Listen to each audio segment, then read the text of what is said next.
Hey guys, thank you so much for checking out another one of my video tutorials. First of all, I want to say thank you. Thank you to everyone who's subscribed to my channel. So a couple updates. The first thing you might have noticed is that my company Ground Control, we just came out with Hang Time 2, which is some brand new color grading LUTs for GoPro. Everybody was asking for more GoPro LUTs and here they are. So if you haven't checked those out yet, please go check them out. They're super nice. I'm very proud of them. I really like using them. And that's what we're going to be looking at a little bit today. But as I was hanging out thinking about my life, I thought to myself, you really need to do some more tutorials for all those people that subscribed, which is basically like agreeing to be bugged by me every week or so. I want to share with you some of my top tips for color grading GoPro footage. I get a lot of questions about how to color grade ProTune footage, how to use LUTs, how to bring things into Resolve, what to use in Premiere, and so I thought I would just acknowledge a few of those here in this video. So in no particular order, here's some good things. One of the big questions I get a lot is, what mode do I shoot in to use these LUTs? You know, what's the best mode to shoot in for GoPro? Now, I'll be the first to tell you, I'm not like the most amazing GoPro expert, but I have used it quite a bit and color graded the footage quite a bit. And here's what I think works really well. This is footage that is shot in ProTune, and this is on the GoPro Hero 4 in 4K. And this is shot in ProTune with native white balance. Yeah, it's flat ProTune, like everything just like as flat as you can get it. And so if you're trying to choose between two settings and one is more flat than the other, pick the one that's more flat. And that's if you're planning on doing color grading. If you're not and you just want to throw it up on YouTube or whatever, pick something that looks a little bit nicer out of the box. But as far as I can tell, the best looking footage is ProTune flat. I think the older GoPros have raw white balance. I think on the new one it's called native white balance. And that seems like it works the best. And that pretty much goes for most cameras. There's some exceptions to the rule, but I know like on GH4, all of the settings all the way down looks the best. And it might seem scary to turn sharpening all the way down or to turn contrast all the way down, but you can bring it back later and it doesn't make the footage worse. That's my number one tip, is shoot as flat as you can on any GoPro, especially if you plan on using any hang time LUTs, because these are designed for really flat ProTune footage. The next tip for color grading GoPro, try and use Premiere. Seriously, like Premiere is such an amazing program and it plays back footage. Like this is 4K GoPro footage. And I don't have the craziest system, you know, it's decent. You know, it's just like kind of a computer that I've slowly built, put a couple $100s into now and there, and look, it just plays awesome. This is at half quality. I go to full quality, and there's just not much problem playing this back in Premiere. I find that's the case for most types of footage in Premiere. Like, it can play Blackmagic RAW, it can play Magic Lantern RAW, like just nobody's business. Just plays it back like crazy. So if you're having trouble playing stuff back, you might consider beefing up your computer a little bit, because if Premiere can't play it, like, I don't know how you expect to get anything done, because Premiere is just like the most magic program made by witches specifically to play hard to play footage. It might be a little bit tempting to open your GoPro footage in Resolve and play with it, and Resolve has great color tools, but tell you what, the playback is just not there still. It still has some trouble. Resolve 12 is supposed to be a lot better at that, so hopefully that will be awesome. But I like to do all of my cuts, and even if I'm just doing a really quick, like chopping up footage, it just works so well in Premiere. It's just easier to do it in Premiere and then export it to Resolve than to try and do it in Resolve. And if you do want to bring it into Resolve, here's a great way to do it. I'm gonna just select my footage here, and I think I'm gonna grab these and rotate them because these were shot upside down on purpose. Don't act like you know. All right, so there's all my GoPro footage, and I'm gonna hit Control M for export media. And I'm gonna go to Format, and I'll go to QuickTime. And under presets here, we have quite a bit of crazy cool things that were added somewhat recently in Premiere. The big things are the GoPro Cineform stuff. Cineform YUV 10-bit is probably just fine for most things, like unless you're shooting either like raw or, you know, red or something that has just super crazy quality. 10-bit's probably just fine. You don't need to go crazy with the RGB 12-bit and all that stuff. I'm just going to take my slider and just bring it up to 5, and that's pretty much all I need to do. It's defaulted to setting the width and height as the same as source. YUV 10-bit sounds good.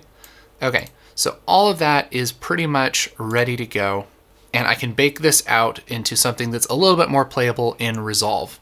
I don't know if your system's like mine, but I'll open GoPro footage in Resolve and it won't crash, but it won't do much for a while. It's very slow. So I'm gonna use this Cineform codec. This actually comes with Premiere now. It's kind of built in and it is super good. So I'm gonna find a place to put this. Now I could just export an XML and that might work just fine, but it will definitely be harder for Resolve to play back the original footage. And we're putting this into a higher quality codec, and so we're not gonna lose any quality.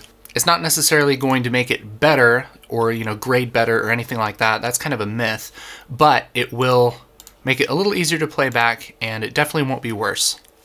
So I'm gonna open up Resolve and make a new project. And I'm gonna go to my drive here and I have goprobake.mov. I'll just drag that in. And one thing that I'm gonna do just because it's easy and fast is I'm gonna go back to my Premiere project and I'm gonna export an EDL. And all those settings are fine. I'll tell it where to go. And there we go. And that's just a list of every time that I've chopped this up. This is a small enough project where I could probably chop it up or do scene detection, but it's just as easy to do this. So I'm gonna go to my Edit tab, up to my Timelines window here, right click and say Import Preconformed EDL. There it is, and I'll hit Open, and it'll wanna name it something. That sounds good. I'll hit OK. And so now I have my footage in here chopped up exactly how it should be, cuts exactly where they are in Premiere. And so that's just one clip that I rendered out of Premiere chopped up inside of Resolve. So that's usually how I bring things into Resolve. And once I'm in there, then I can do all of my color grading and all that stuff. Now let's talk a couple tips of actually doing the color grading. This doesn't play back quite real time, but it's still a lot more responsive than just the normal GoPro footage would be. So that's good. This again is in UHD, so it's 3840 by 2160. And so it's, you know, it's doing pretty good. So there's a couple ways that I can go about grading this shot. If I want to do it myself and I don't want to deal with any LUTs or download anything, whatever, it's pretty easy to do yourself. So I'm gonna bring up my scopes. Let's just do 2 scopes, 4, 3, and we'll do the vector scope and the parade. That sounds good. I'll just put my scopes down here so we can see them. I want to make my shadows plenty dark, which are right here. And so I'm going to bring down my lift. I'm just rolling down on the mouse wheel. Let's do something like that. And then my sky, the brightest parts of the sky I want plenty bright, and so I'm going to go to my gain slider here and just roll up on my mouse. I don't want to blow them out too much like this. That's too much. So I'm just going to bring them up like that. That's pretty good. It looks like the white balance is pretty good. Everything looks pretty neutral. Not too crazy on the vector scope, which is good. I'm going to bring up my gamma just a little bit, just to bring some more detail in these plants. And I'm also going to boost my saturation. So that's my saturation, and boosting my midtones a little more. One thing I find is that GoPro footage usually needs some midtone boosts. It kind of comes out a little contrasty. So that's pretty good. I might want just a little more saturation. So what I'm going to do is hit Alt-S and make a new node and add some more saturation in that node and just pump it until I like it. That might be a little crazy, but I think I'm going to go with that for now. And I also might just warm this up a little bit. I'm going to take my gamma and just push it a little warmer, because outside shots usually look a little better if you warm them up. Doesn't matter if it's sunny or what. So that's pretty good. That looks nice. And because these shots are similar, I can probably just copy this grade over and it will look pretty good. That's pretty good. This might be a little bit saturated just because we're going by like apparently Alice in Wonderland's house, like where there's all sorts of fancy shrubbery. And now I have my inside shot, which I can copy that too, but this is a little bit crazy, a little bit too oversaturated, and so maybe I'll get rid of this node. That looks pretty good. I might take my mid nodes down a little, take my highlights down a little, something like that. And so yeah, color grading ProTune footage, making your blacks black, your whites white, and kind of pushing your gamma in between to taste. If you don't mind working with LUTs or downloading things, then I want to show you another cool way that we can do this that for me is a lot faster, especially if you're doing tons and tons of shots. And so I'm just going to reset everything. Now we have all just our flat ProTune stuff, and I'm going to make a new node, and I'm going to relabel this LUT. So this is the second node in the tree, and this is where I'm going to put my LUT. But first I have to actually install my LUTs, because Resolve doesn't just magically know where my LUTs are, and it doesn't let me browse to find a LUT. So I'm going to go down to my project settings and go under lookup tables, and I can open my LUT folder. This is right in the middle here. And here's the folder with all of my LUTs. And here's my downloaded Hangtime 2 LUTs. And I'll just make a new folder in here just for safety. Call it ground control. And I'll make a new folder and call it Hangtime 2. You don't have to do this, you can just drag it over. It just seems to work better for me for organizational purpose. And I'm going to grab my 709, my log, and my neutral.cube and just drag those over. And now that's going to be in my Resolve LUTs folder. And I'm going to hit Update Lists, and I'll hit Apply. And so now I should have, if I right click on a node, go to 3D LUT, there I have my Hangtime 2 LUTs right here. I'm going to move over to my indoor shot. The reason I want to do this is I want to show you one of the LUTs that's in the new Hangtime 2 pack. This is a LUT that was designed for interior footage. So this is going to work really well with this shot. A lot of people emailed me and said, hey, these LUTs for GoPro are really great. They look awesome outdoors, but my indoor shots they're too warm. They're too crazy.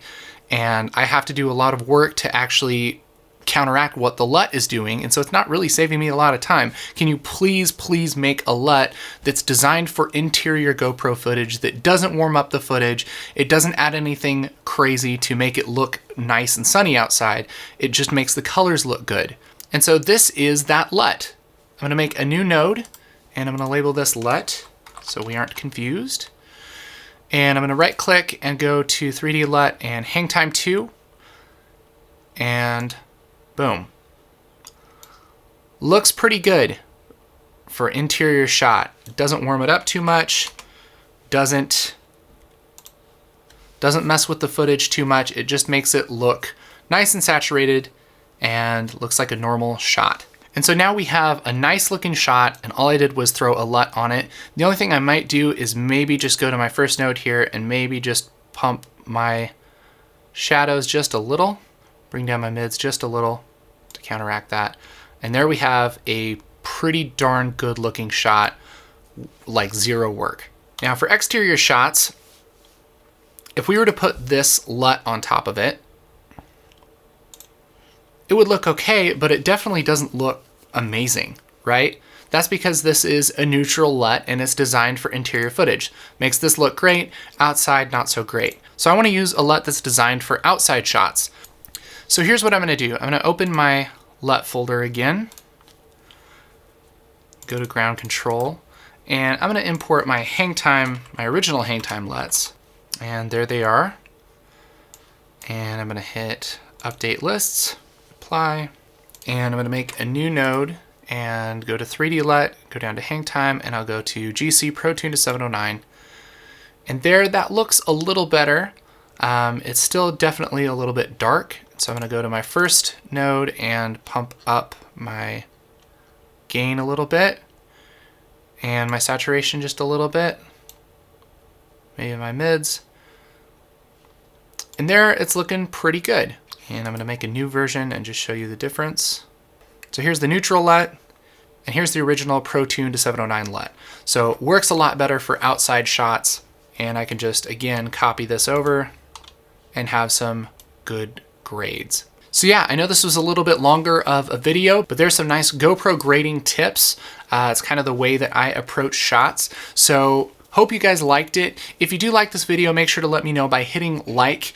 If you want more post-production videos, color grading videos, things like that, subscribe to my channel. If you have any questions or comments, leave them down below and I will answer them. Thanks again for watching. My name's Casey Ferris. I'll catch you later.